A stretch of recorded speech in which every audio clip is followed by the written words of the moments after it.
friend এতিয়া গৰমৰ season চলি আছে আপুনি যদি এনেকুৱা গৰমৰ ছিজনত কেতিয়াবা জংঘলত অকলে ট্ৰেভেলিং কৰিব যায় তেতিয়াহ'লে আপোনাৰ সবচে ভয় লগা বস্তুটো কি বুলি ক'লে আপুনি নিশ্চয় বাঘ ভালুক বা হাতীৰ নাম ল'ব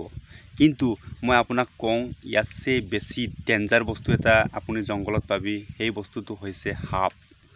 সঁচাকৈ ফ্ৰেণ্ড মই কৈছোঁ বৰ্তমান যদি আপুনি অসমৰ কোনোবা এটা জংঘলত যদি অকলে ট্ৰেভেলিং কৰিব যায় নহয় সবচে দৰ্দনাক আৰু সবচে খতৰনাক বস্তুটোৱে হৈছে সাপ এই বস্তুটো এনেকুৱা এটা বস্তু ফ্ৰেণ্ড আপুনি গম নোপোৱাকৈ এনেকুৱা সৰু সৰু জাৰিবোৰত অকলে লাহেকৈ শুই থাকে লাহেকৈ থাকিব এনেকুৱা চিধা হৈ কিনি থাকিব কিন্তু আপুনি গম নোপোৱাকৈ যদি ক'ৰবাত ট্ৰেভেলিং কৰিব যায় ক'ৰবাত ঘূৰিব যায় ক'ৰবাত যদি খেলিব যায় ল'ৰা ছোৱালীৰ লগত এনেকুৱা জাৰিবোৰকতো কোনে এনেকুৱা ভাবিব এনেকুৱা ছিজনত এই জাৰিবোৰত যদি পটককৈ সোমাই যায় কিনি সাপটো যদি ক'ৰবাত এনেকুৱা শুই আছিলে এখেতৰ ওপৰত যদি বৰি দিয়ে কোব্ৰা সাপ এনেকুৱা এটা বস্তু ফ্ৰেণ্ড আপোনাক লগে ডাং মাৰি দিব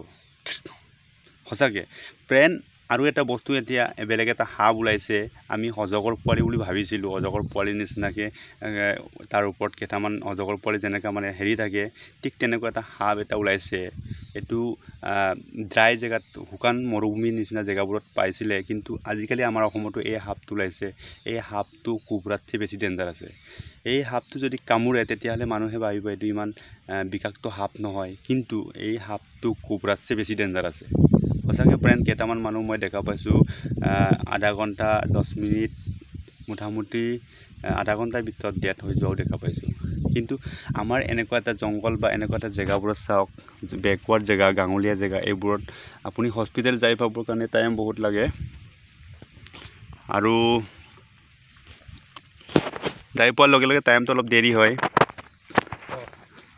কেনেকৈ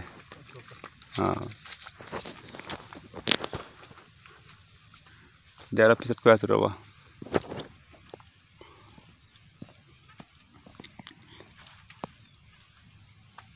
এই পিছতো কি নহ'লে